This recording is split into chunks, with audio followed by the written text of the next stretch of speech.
Assalamualaikum warahmatullahi wabarakatuh. My name is Sofia, Zara, binti Muhamad from school SK Kompleks Gong, Badak. Today, I'll be presenting a storytelling poem titled The Midnight Howl by Benjamin Reed and Laura Trinder. This book is inspired by the classic tale of Little Red Riding Hood and the Big Bad Wolf, but with a deeper meaning behind it. This book is very long but very interesting, so I hope you all enjoy.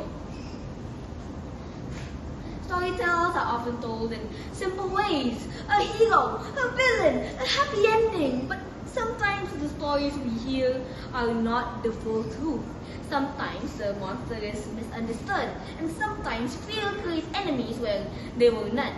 This is not just a story about a girl in a red hood or a wolf hidden in the woods. This is a story about judgment, fear, and the truth people choose to believe. So beneath the shadows of the forest trees, the tale begins like this.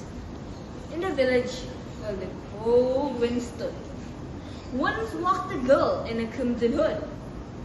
Not weak, not sweet like the stories say, but a child who learned to hide the pain away. Her basket held bread, her hands held grace, but sorrows slept behind her face. Each path she walked, each tree she passed, always carried the weight of her troubled past. Stay on the road, her mother warned, for forest winds what hearts are formed. But Red looked up at the crooked sky and asked herself quietly, why? Why fear the woods? Why fear the night? Why must the dark always crucified? I mean, for every tale the elders told always made wolves seem evil, cruel, and even cold. Then, from the shadows, silent and slow, came golden eyes with a careful glow. The wolf then stepped out with wary feet, not sharp with rage, but warm and discreet. You tremble not, the old wolf said. Most children run when they see my head. Red simply answered, though calm and still, not every monster is born to kill. The wolf then laughed, though low and slow. What a dangerous thing for you to know. The wolf walked beside her through the leaves and fallen, like something tired, not something fallen. The trees bent low, like they wished to hear, as Red spoke to wolf she hid for years. Of smiles she faked, of fear concealed, of wounds no bandage ever healed. The wolf confessed beneath the pine, they named me evil before my time. One stolen sheep and one angry bite. Now every tale paints me as night. Red looked at her with thoughtful eyes, not blinded by fear or simple lies. For people too can bear sharp teeth, while kindness hides in claws beneath. When they arrived at grandmother's place, Red saw terror upon her face. The old woman shook, the candle dimmed, for fear had already poisoned her.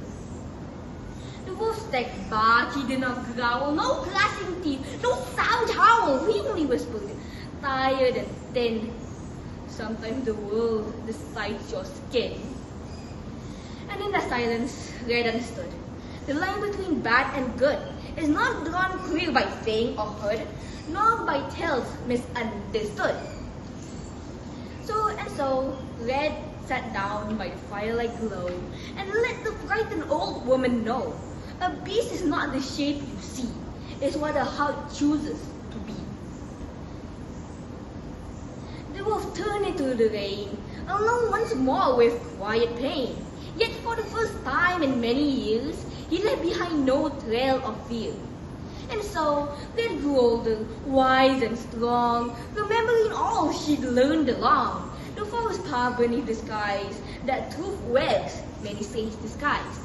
The moral is, just not by face, by rumor or name, for fear can turn the innocent into blame. And sometimes the kindest hearts you'll find are hidden from the narrow mind. And so, the story of the Midnight Howl comes to an end. This story reminds us that the world is not always divided into heroes and villains. Sometimes People are judged too quickly because of fear, rumors, or appearances. Just like Red learned in the forest, true kindness and true cruelty can hide in unsuspected places. What matters most is not how someone looks, but the choices they make and the heart they carry within them. May the story remind us to look beyond what we are told and to understand others before deciding who they truly are. Thank you.